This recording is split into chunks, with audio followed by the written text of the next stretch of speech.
Vamos lá, meus amiguinhos, pois o Grêmio desperdiçou uma chance de ouro de dormir na liderança antes da data FIFA.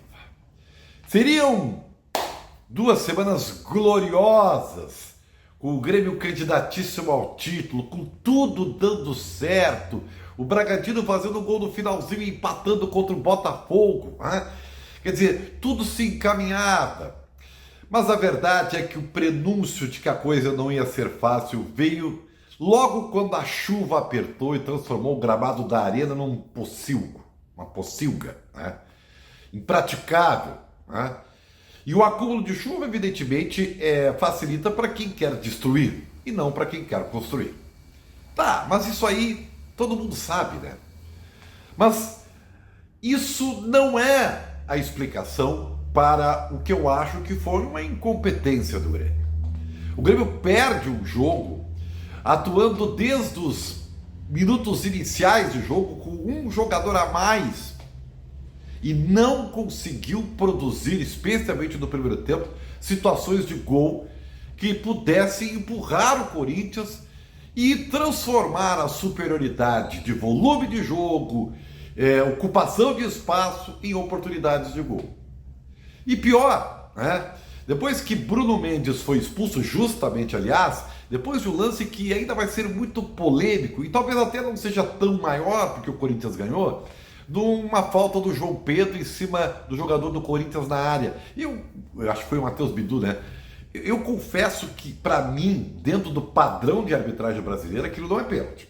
Mas vá lá. O Grêmio fica com um homem a mais. E ali, eu quero dizer para vocês que, na minha opinião, faltou um pouco de cardápio tático para o Grêmio. Porque o Grêmio continuou jogando, tentando jogar por dentro. Era hora de construir uma outra jogada aguda pelo setor direito. O João Pedro, que saiu machucado, o Fábio ia poucas vezes pelo corredor ali de fundo. O Grêmio tinha que abrir o jogo, né? Mas tentou, né, tabelar por dentro onde estava congestionado. E aí o Grêmio teve uma chance no finalzinho do jogo com o Galdino, que não foi bem. Aliás, o Grêmio individualmente não estava inspirado. Nem mesmo o Luizito Soares, que no início do segundo tempo teve ali 2 chances e não foi feliz. O curioso é que no segundo tempo, estando perdendo por 1-0, mas com um jogador a mais, o Renato, ao invés de colocar o Nathan Fernandes, que eu achava que seria uma boa solução para o setor direito, já que ele já tinha colocado o Ferreira no Bezossi, que, com todo respeito, né, ele cavou a expulsão do Bruno Mendes, mas ele contribui muito pouco, né, em termos de X1, né, de ultrapassagem pelo adversário, pelo flanco, mas enfim. Ele preferiu entupir jogadores altos na área com o João Pedro Galvão e André Henrique. E depois até com o Gustavo Martins, quando o Bruno Alves é expulso. Porque antes ele já tinha tirado o Kahneman, né, para baixar o Vila Sante para a zaga.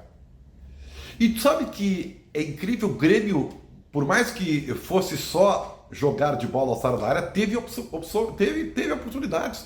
O André Henrique teve 2 cabeçadas que era para fazer gol. O Gustavo Martins teve 2 cabeçadas para fazer gol, né? Por mais que o Cássio seja um grande goleiro e enquanto esteve em campo antes de machucar fazia defesas incríveis, né? O Grêmio criou pela bola aérea chances, mas aí houve o quê? É aquela coisa que eu falo há muito tempo, né? Cabecear não é para qualquer um, especialmente no futebol moderno, onde os garotos não aprendem a cabecear, né? Cabeceiam com o olho fechado, né? Não sabem escolher o canto. Mas isso aí daria um seminário, não vou gastar minha saliva com isso aí. Mas o Grêmio ainda teve chances assim, mas também não foi eficiente, não foi competente, né? E o Corinthians foi se segurando e depois com a expulsão do Bruno Alves, a coisa ficou em parelho e o Corinthians até teve talvez a melhor chance do jogo no finalzinho para ampliar. Uma pena mesmo. A Arena teve mais de 51 mil torcedores, né? Eu acho que foi o segundo público do ano na Arena. Numa chuvarada, o torcedor foi com uma esperança, com uma energia. E ele sai frustrado, como imagino tenha saído todo o time do Grêmio, né? Como saiu o Renato, com certeza. E o Grêmio perdeu uma grande oportunidade. Eu poderia dizer para você, tá, de novo virou sonho, né? O que era uma realidade virou sonho. Mas o fato é que a vitória épica contra o Botafogo fora de casa, ela acabou, né, se diluindo na derrota para o Corinthians. Porque aquilo só valeria na prática se o Grêmio confirmasse em casa, num jogo que, convenhamos, era para vencer até com certa naturalidade. Fiquei assim, interessante quando o Ferreira sai de campo e diz: o Corinthians veio diferente. Sim, veio com 3 zagueiros, né? Veio com linhas baixas. Todo mundo sabia que o Corinthians viria com linhas baixas, né? Mas infelizmente não foi o dia do Grêmio. Os jogadores individualmente não estiveram felizes, né? E no resumo da ópera, o Grêmio perdeu uma grande oportunidade de assumir a liderança do campeonato.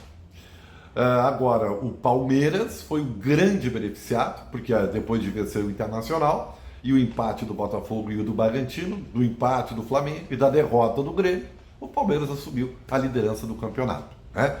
E olha, tá, por mais que ainda o Botafogo, que tenha um jogo atrasado, poderia ultrapassar, o jogo atrasado do Botafogo é contra o Fortaleza fora de casa. Então, eu infelizmente quero dizer que estão dando ao Palmeiras a chance de ele ser campeão. E o Grêmio, tudo bem que ainda tem chances, claro que aritmeticamente tem chances, né?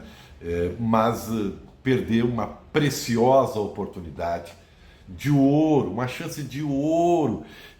E eu posso entender, alguns torcedores gremistas na rede social estão enlouquecidos porque o Grêmio ficou com o homem a mais, acho que antes dos 10 minutos, e não soube o que fazer com isso.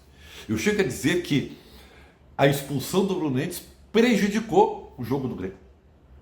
Porque se o Corinthians via já com linhas baixas, com um jogador a menos, ele simplesmente botou um ônibus na área.